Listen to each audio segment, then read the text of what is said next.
Tanggol mo nga ako, binastos mo naman ako. Binastos mo yung partner ko.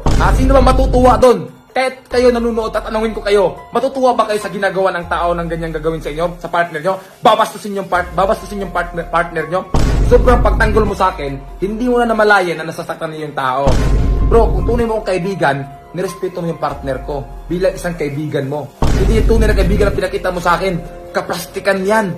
Sobrang laki ng mata mo, ganun din kalaki ang utak mo. Real talk yan. Right ko to na magsalita dahil syempre, partner ko si Cherry. So ito na nga, meron naman nakikisasaw sa isyo. Pabansang real talker dito ng Pilipinas, yung mahilig mag-imbento ng salita para paniwalaan ng mga tao. Walang iba kundi si Makagago. Bagay na talaga yung pangalan mo sa'yo, bro. Bagay na talaga yung pangalan mo. Gago ka nga talaga. Napakalalaki mong tao. Pero, napakamaritis mo. Ang dami mong sinasabi sa amin ni Cherry. Pinalagpas ka lang namin kasi anong sabi mo nung una? Boy Tapang, gawa lang ako ng video hype lang. Sabi mo sa amin ni Cherry, hype lang Nagtaka si Cherry kung bakit mo siya binanatan kasi wala namang ginagawa si Cherry sa'yo. Yun nga, dahil trending yung issue, nakisaw-saw ka para magkaroon ka rin ng views, di ba? So, ayun, anong mas sinasabi mo sa amin? Tinitira mo kami palagi, pinalagpas lang namin yon kasi naintindihan namin ni Cherry na hype lang kasi nagchat ka nga sa amin na Boy Tapang, hype lang to tuloy nyo rin yung ginagawa mo. So hinayaan namin, pinalagpas namin yung unang mga sinasabi mo, natutuwa kami ni Cherry kasi hindi kami naniniwala sa mga sinasabi mo. Kasi nga, hype lang, di ba? Hype lang. So yun, dumating yung sa sobrang hype mo, pati sarili mo na-hype na rin. Gumawa ka ng part 2 kasi maraming taong nabilib sa'yo. Maraming taong napabilib sa'yo sa mga sinasabing imbento. So, sinasabi, ito, babalikan natin yung lahat ng mga sinasabi mo sa akin. Ano yung sabi mo sa akin? Tanga daw ako. Yan, tanga daw ako. Ano sa pa? Pangit. Ayan. Ano pa? Ikaw tumulong sa akin. Ano pa? Ikaw nagpasikat sa akin. Lahat ng yan, babalikan natin yan, Makagago. Pasensya na na sobrang overprotective mo sa akin bilang isang kaibigan na wala ka na sa passing. Paul na lahat naman sinasabi mo, bro. Bro, hype lang dapat gawin mo. Pero yung ginagawa mo, pamabastos sa amin sa sarili namin ni Cherry, binastos mo na pati yung pagiging tropa mo sa atin. Tama ba yung ginagawa mo? Kung tunay mo kung tropa, makinig ka, pakinggan mo to. Mas matanda ka pa sa akin, pero yung utak mo, apakabata ng utak mo.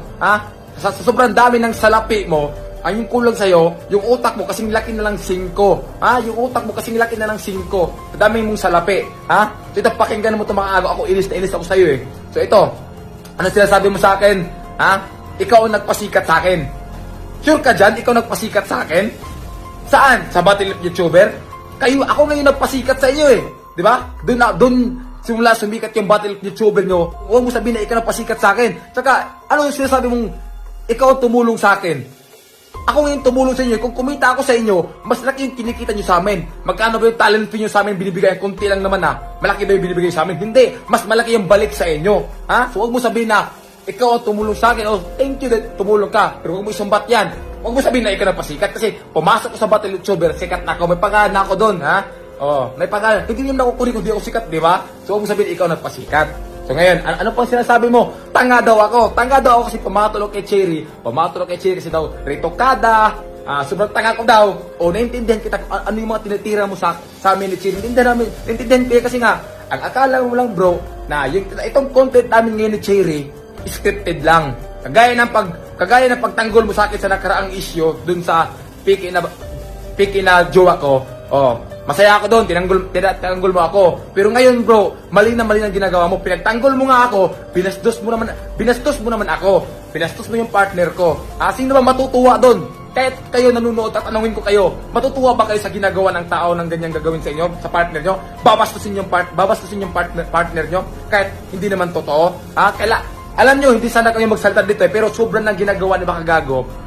Kailangan namin magsalita kasi kung hindi kami magsalita, paniniwalaan ng mga tao ang mga sinasabi ni Makagago na imbento. Gusto mo i-post ko pa yung screenshot sa ating dalawa Gusto mo i-post ko yung screenshot sa atin na anong sabi mo, hype lang gagawin mo? Hype na ba yung ginagawang pambasa sa mga babae? Makagago, meron ka ring asawa. Ano ka ba?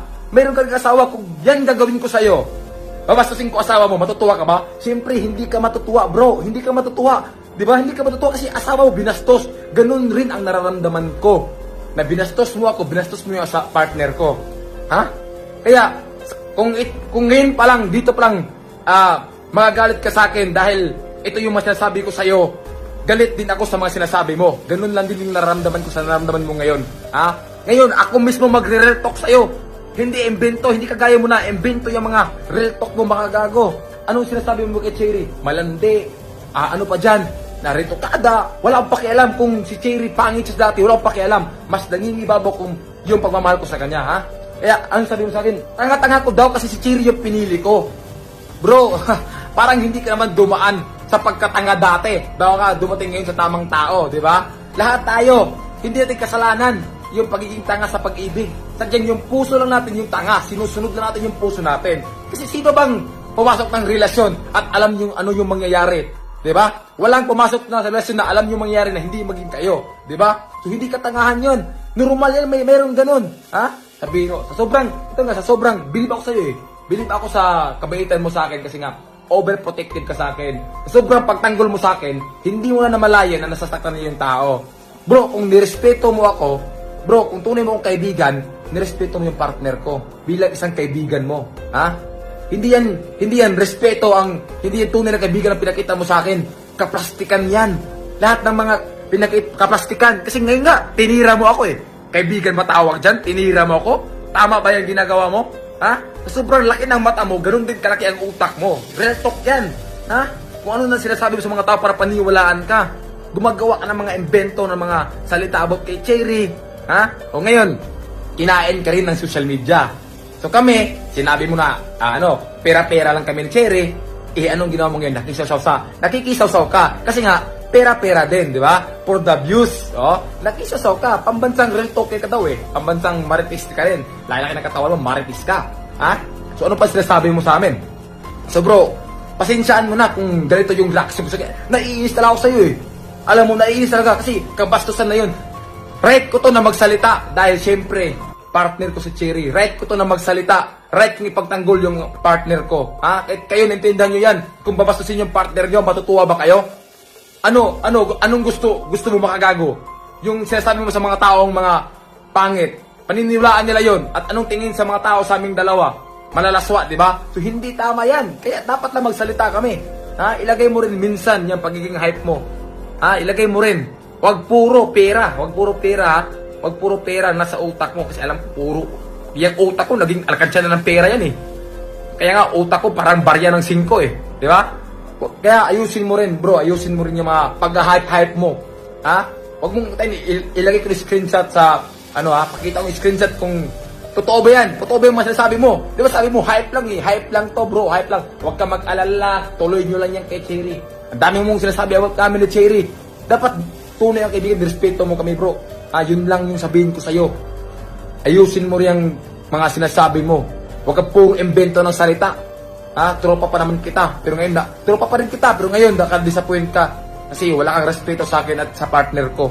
Dapat, kahit yun na lang sana, respetuhin mo yung partner ko. Nakalimutan mo na siguro eh. Partner ko si Cherry. Di ba? Sobrang pagtanggol mo, akala mo siguro na scripted lang.